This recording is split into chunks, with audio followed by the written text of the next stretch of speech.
Assalamualaikum warahmatullahi wabarakatuh. Waalaikumsalam warahmatullahi wabarakatuh. Selamat datang di podcast kami. Jadi pada kali ini kami akan membahas tentang sistem kekerabatan yang ada di Indonesia, yaitu contohnya itu adalah sistem kekerabatan matrilineal dan juga patrilineal. Nah, sebelum masuk ke inti dari podcastnya, perkenalkan nama saya terlebih dahulu. Nama saya Trisusilo Akbar. Perkenalkan nama saya Emre Juliansa. Perkenalkan nama saya Muhammad Alfarezi. Perkenalkan nama saya Ardian Saputra. Nah, langsung saja kita masuk ke inti podcastnya. Nah, di Indonesia itu ada dua sistem kekerabatan yang digunakan. Apa aja tuh, Ardi? Jadi di Indonesia ada dua macam kekerabatan, yaitu matrilineal dengan patrilineal. Betul. Sistem kekerabatan matrilineal adalah sistem keturunan yang menarik garis dari pihak ibu atau perempuan, di mana identitas sosial, hak, warisan, dan harta lainnya diturunkan dari ibu kepada anak perempuan. Masyarakat yang menganut sistem ini seperti suku Minangkabau di Indonesia menempatkan perempuan sebagai peran sentral dalam keluarga yang bertanggung jawab menjaga harta pusaka dan menjadi penerus garis keturunan. Sistem kekerabatan patrilineal. Dari apa yang kubaca, kekerabatan patrilineal adalah sistem keturunan yang menarik garis kekerabatan dari pihak ayah, di mana garis keturunan dan warisan ditelusuri melalui ayah, kakek, dan seterusnya.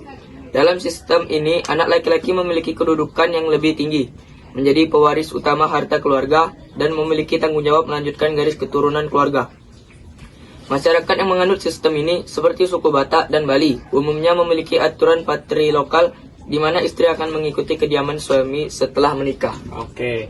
Dari apa yang kubaca, di Indonesia itu ada beberapa suku yang menggunakan sistem kekerabatan ini. Contohnya dari sistem kekerabatan matrilineal itu yang menggunakan yang paling terkenal itu adalah suku Minangkabau. Nah, kenapa bisa suku Minangkabau? Contohnya aja, mungkin beberapa orang yang berasal dari Padang itu nama belakangnya mungkin Caniago. Misalkan contoh itu Robert Davis Caniago. Nah, contohnya itu. Nah, kalau patrilineal itu biasanya menggunakan adalah suku Batak. Nah, suku Batak ini biasanya contohnya kita sering temuin. Mungkin itu Siregar, Nasution, ada lagi? Apalagi? Simbolon, apalagi banyak lah. Nah, dari sistem patrilineal dan juga matrilineal itu memiliki perbedaan. Perbedaannya di mana? Letak perbedaannya itu adalah matrilineal itu menarik garis keturunan dari garis keturunan ibu atau perempuan. Namun untuk garis keturunan ini itu seterusnya dari ibu, nenek, buyut, dan seterusnya hingga naik ke atas.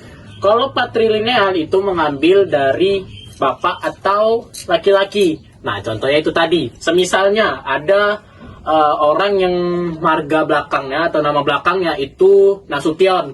Dia menikah dengan seorang perempuan yang marga belakangnya itu Simbolon. Nah, saat mereka berdua ini menikah, anaknya itu bakal dinamai nama belakang bapaknya, yaitu tadi Nasution. Nah, kalau di Indonesia itu nama belakang dari perempuan itu tidak akan mengikut ke yang laki-laki tadi. Beda di Jepang. Kalau di Jepang itu jika perempuan itu menikah dengan yang laki-laki, maka nama belakang perempuan tadi akan berubah mengikuti nama belakang dari laki-laki tadi. Nah, di mana perbedaannya itu tadi adalah sistem garis keturunannya, yaitu kalau matrilineal itu dari ibu atau perempuan. Nah, kalau dari patrilineal itu mengambil dari laki-laki atau bapak dari anak tersebut. Nah, sekarang lebih begitu. Nah, setelah saya sebutkan dari perbedaannya tadi, di beberapa belahan dunia lain itu juga ada yang menggunakan sistem kekerabatan matrilineal juga patrilineal ini. Contohnya di Jepang itu menggunakan sistem patrilineal yang sudah saya sebutkan tadi. Anak dari dua pasangan suami istri akan mengikuti nama belakang ayahnya.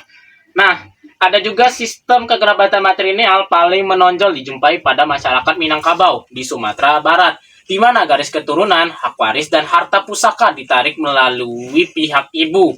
Selain itu, sistem ini juga ditemukan di beberapa suku di Indonesia seperti suku Melayu dan suku lain-lain di dunia seperti suku Asante di Ghana, suku Khasi di India, dan juga suku Garo di Bangladesh.